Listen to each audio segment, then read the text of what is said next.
Welcome to the Really American Podcast. I'm Chip Franklin. I'm joined right now by Illinois Secretary of State, Alexi Giannoulias. It's great to be here and great to see you on a day like today as breaking news. We all saw Alex Padilla tackled and brought to the ground. But what you've done and what you're doing with this new legislation and this press conference today, let me just set this up real quick because the Dobbs decision criminalizing a woman's right to choose has opened a Pandora box. We saw in Texas where a woman had a self-administered abortion, left the state, and Texas used 83,000 license plate reading cameras in states like Illinois, which is a state where a woman has a right to choose. And now you spearheaded legislation to stop that. But now we find out the DOJ and ICE and Homeland Security want to use this same method to track immigrants. Will your legislation stop this? Yes. So first of all, it's great to see you again. We are living in dangerous times.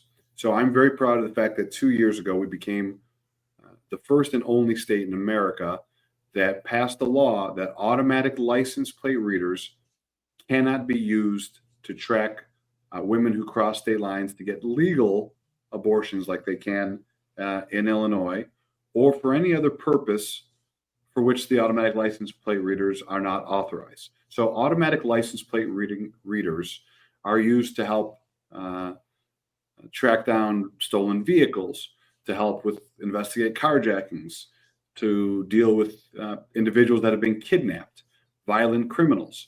And so to see this weaponization of the automatic license plate readers, which we can talk about data privacy issues as well, to track women who are getting abortions, or to use it to track down individuals for immigration purposes, not only does it violate our Constitution, but it violates the law that we passed here in Illinois. So today was about making sure we crack down on this, and that's why we did it. It's interesting. I don't think most people know that these cameras are run by private companies. And so you told them that they're not allowed to share this information with anybody else. And my question is, it seems like the DOJ and Homeland and others, they don't care about your laws. Do you think they have the ability to force a private company to give them that information? Not in Illinois. And that's what our law was set out to do. That's why we had a press conference today. That's why we investigated and performed an audit to see how these automatic license plate readers were being used. And when we found out that they've been used for instances of abortion or someone getting legal health care or for immigration purposes, we shut down access to these agencies. That's something that's very important to me. And more broadly, it's about privacy and personal data to be used for political purposes. To weaponize these automatic license plate readers should scare everyone. And especially during these dangerous times where this administration is violating the Constitution, illegally going after people, sending the military into cities and states that he disagrees with. These are scary times. So I'm proud of our law, and I hope other states pass similar laws. We've seen what they're doing in Los Angeles. They had Predator drones that we used in Syria to go after ISIS. And they're overflying over Los Angeles. I always love this about Chicago. You guys are tough. I can only imagine what the feeling is there now. When they talk about gangs and all they talk about is MS-13, most people don't realize they make up less than 1% of the gangs in the United States. But obviously there are problems with violence and we all have to deal with it. And I liked what Governor Newsom said when he said that, we're going to get these people who broke the law. That we don't condone that. What's happening in Illinois, was specifically Chicago, as it seems like the crosshairs are going after Democrat-run cities. I say Democrat-run cities with Democratic leadership around the country. Are you guys preparing for this, and what do you expect?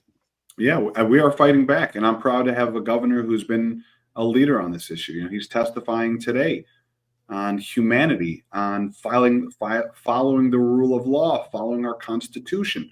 Everyone, Republican, Democrat, Independents, should be horrified by what this administration is doing, should be horrified.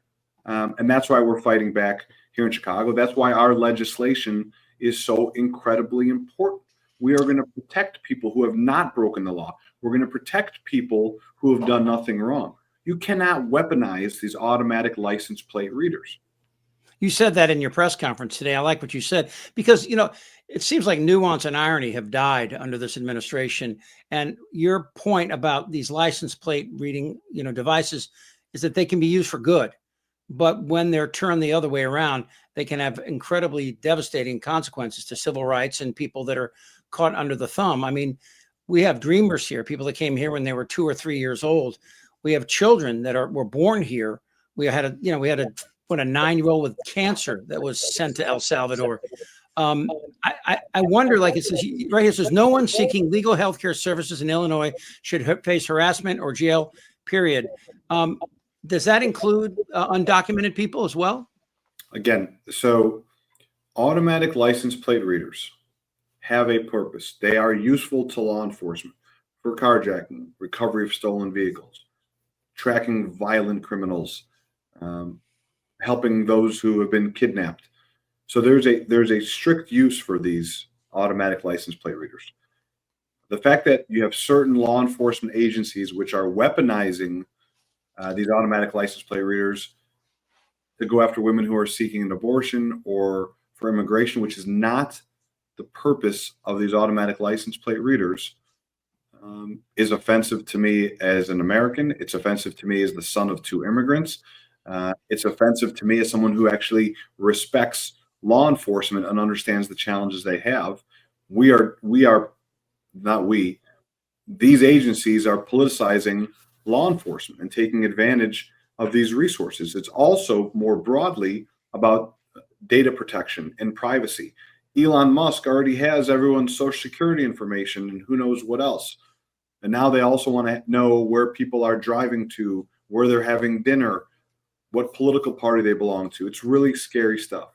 It's interesting. You stopped yourself and you said we, but in a way it is we. We all are responsible for this next step to stop this moving forward. Wouldn't you agree? I mean, like, I worry about this Saturday, my family, we're going out to peacefully protest what's happening in this country.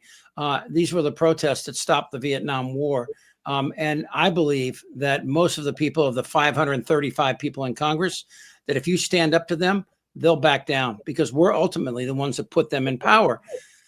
That's an optimistic view. Do you share that? I'm optimistic by nature, and I like to, find the good in everyone. But I will also tell you that I am scared shitless that when I see automatic license plate readers being used to track women who are getting legal healthcare services, it reminds me of a real life Handmaid's Tale. And I never thought I would say this, even after, Roe versus Wade was overturned and we enacted this law, which I'm proud that we were able to do, and we're fortunate that we got it done.